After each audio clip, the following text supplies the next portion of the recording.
Well, good evening, everybody. This is V, and I am Beyond the Cute Kitchen, and I have spent the last, I don't know, probably about a month watching videos about this single seed challenge. And I watched some last year, and I just didn't do it. But I thought, sure, why not? Let's ask the question, can I make one single seed grow into a Tung eggplant from Baker's Creek? So I just bought these this year, and I love eggplant, but I just bought them because they look really cool. So my kids were flipping through my Baker's Creek magazine, say, "Hey, Mom, let's get this, let's get that." Well, that's one of the ones that I believe it was Maggie that picked out, and Maggie doesn't even eat eggplant, but she thought it was cute. And I think she thought it was some kind of bean. Anyways, I told her if I got it, she was going to grow it. And she's not able to do that right now. But Mommy can do it for her. So, I've got my... By the way, these are really small. And I have neuropathy and carpal tunnel and arthritis in my fingers. So let me show you how pretty this is. Oh, it looks yellow, but it's actually like an orangish peach color. This is my moistened potting soil, which is 1 part potting soil and 1 part well-aged compost. I don't know why I wanted to call it manure. It does have some rabbit manure in it and a little bit of chicken manure. But that's been about 6 months ago, so it's let's just say it's well processed. And it has a teaspoon of worm castings. And only a teaspoon because my worm castings are very strong, and my worm castings have killed many a seedling. So it only got a teaspoon. It's some good stuff. Now I'm going to put this little bitty seed right in here. Push it down a little. There we go. Alrighty. Now, because I do have this fungus gnat issue, I'm going to cover it up with some saran wrap. And I know it's an eggplant, so I need to get it kind of warm. The soil is already warm. The soil itself, this container of soil, has been sitting under a heat light. So when I tested it, my tester, because it is so shallow, didn't really go in as far as it needed to. But it said it was 72 degrees, so I'm thinking we should be alright. Plus, I'm going to stick it, like I said, under a heat lamp. So hopefully that'll help it a little.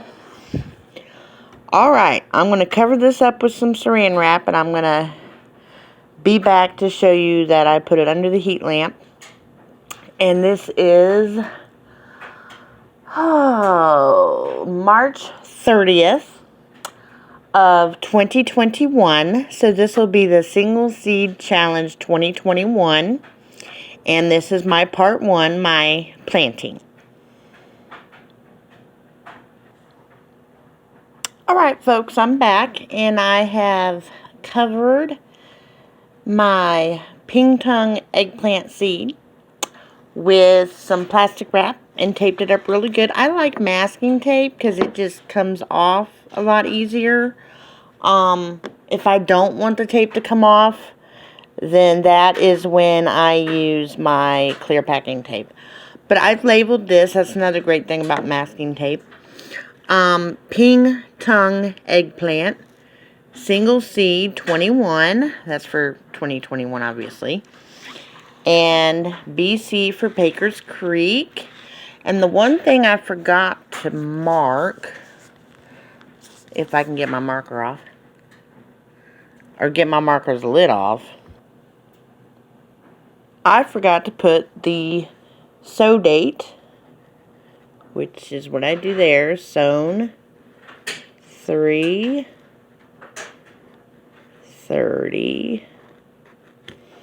And then we'll put over here a G for when it germinates.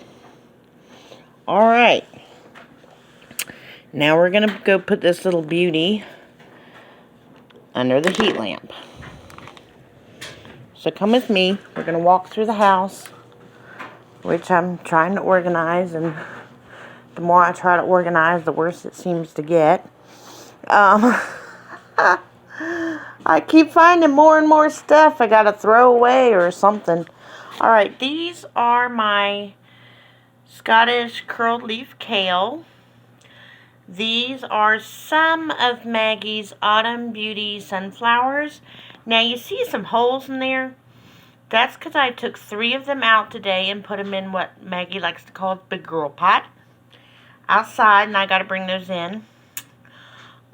Still no red streaks. I may have to replant those. That right there is another question, which we are going to find the answer to. That is a mix of cranberry juice and 1 part cranberry juice, 1 tablespoon of neem oil, and 2 parts water. And we're going to see if they like that, those little fungus gnats. And in a minute, I'm going to put just straight juice and straight apple cider vinegar. And we're going to see which one they prefer, because I'm really done with these bugs killing my plants. Alright. There is my lavender. And it's growing quite nicely. That right there, that one right down there, was like a cluster in the container that I cold stratified them in. And so when I dumped the container out, because these little guys were growing in the bottom of it, don't ask. I have no idea. I think that the snow may have, I don't know, affected it in some way. But as you can see, that is the juice and neem oil. And those fungus gnats seem to like it. That one not so much, but that one didn't really have that many. So that's one of my, that's actually my Irish Eyes cutting that's coming up there. Alright, let's see what else we have here. We're going to put these ping tongs there. And I noticed some growth in these little cabbages earlier. Can't really see it. Just a little bit of growth. And I'm going to put its, I think it may need, nope. It's got enough water. Oh no! One of those vermin got in there. Ugh. Alright, we're going to put this little lid back on. And I may have to tape that down in a little bit. Alright, let's check on this. This is our chamomile. As you can see, there's quite a bit of moisture in there. I already checked these earlier today, and they're nice and moist, so they're not in need. This is my little garlic bulbs that were sprouting when I wanted to eat them. That's just how my life goes. These are my Black Magic kales, and they look like they might be ready to get a bigger pot. Maybe separate them out. This is my leaf lettuce blend, and some of them look like they might be ready for cutting to put in a salad, the taller ones there. But then there's a bunch of little ones too, so that might not have been the best idea. Oh no, something fell over in here. Uh-oh. Look at that. My gourd grew up overnight. I'm going to have to get him out of there. There is a hole in there for air. But, my other little guy fell over. Let me see what he is. Oh, he's a delicata. So I need to get him up. These are my purple Vienna kohlrabis. And my white bush scallop squash. I don't want to drop anything. Okay, let's see. Oh, there's a little bit of something growing in there. That's a purple Vienna kohlrabi. These are the ones I did on Passover. There's some more stuff growing up in there. That's my scallops. My patty pans, pretty much. There's a little bitty spot of growth in there and in there. So that's good. We're going to have to put those under the lights the next day or two. This is my hyssop. Oh no. There's something in there. I gotta get it out of there. Oh yeah. Oh, he's dead now. Here we go. If anybody has any ideas, I've sprayed some of the plants that are, you know, actual plants. Like these today, I sprayed them with, oops. That is actually just 1 teaspoon of neem oil to 16 ounces of water. And I sprayed that on all the plants that were not covered. Just on the leaves and on the stems. Mainly because just about all these pots, it really seemed to tick them off because they seem very active. All these planters have worms in them. So I have to keep it moist to a point, which might be what's causing the issues. Look at this little planter. Look. That's one of my golden ball turnips, and I need to label him or I'll forget what he is. I bottom watered him today, and for some reason he fell over. So, I don't know what the deal was with that, but I went ahead and planted it in there. There's 2 garlic bulbs over here. That's, I think, an okra. I'm not sure. Excuse me. I thought I paused that. And there's another one of those little plants. And there's... Oh no, I already showed you that. Silly me. There's some more. I think they're okra. I'm not sure what they are exactly. This little guy is not... He's not doing so well. I don't know what his problem is. I'm going to have to do some research and see. There's another little guy popping up there and there. So that's good. I took all the plants out of this one. And I'm just using that for my excess worms. I think the worm castings are just too strong. For the stuff I was trying to plant in them. So I'm going back to doing it this way. This is my dwarf Siberian kale. It does seem to be growing a little bit of something down there. This again was sown on Passover. No, I guess not. Oh, yeah, there it is. I knew I saw one in there. There's one there. There's one there. There's another one up there.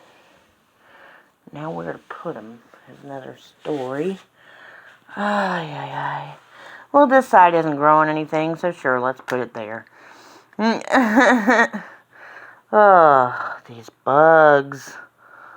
It seems like more every day. Get off of there. So any help would be great. Tried the neem oil. I'll spray it again tomorrow. See how that does. That's potatoes that need a light on them apparently. Let me see. I gotta bring a bunch of stuff in too. That's outside. If anybody knows how big a container I need for just one lavender, that would be great. So these guys are getting real big and they're kind of, except for those over there, I need to thin those out. So I really need to figure out which planter I need to put them in. I've got 7-gallon cloth pots, and I've got 5-gallon buckets, and this one's a 4-gallon bucket here. So I just need to research and figure out what size bucket I need to put them in and how many I can put in each bucket. There's 3 there. Those small ones down there. There's 3 of those. I need to thin them out. And then there's 4 up here. So I think if I just put 3 in this bucket and those small 3 in the other bucket, that maybe I'll be alright. I hope. Okay. So, I think that's all that's inside at the moment. Alright, well, that's my single seed challenge. The Ping Tong eggplant. And I'm going to turn this off, upload it, and spray some more of these nasty little vermin bug. Alright, y'all have a good night. Bye.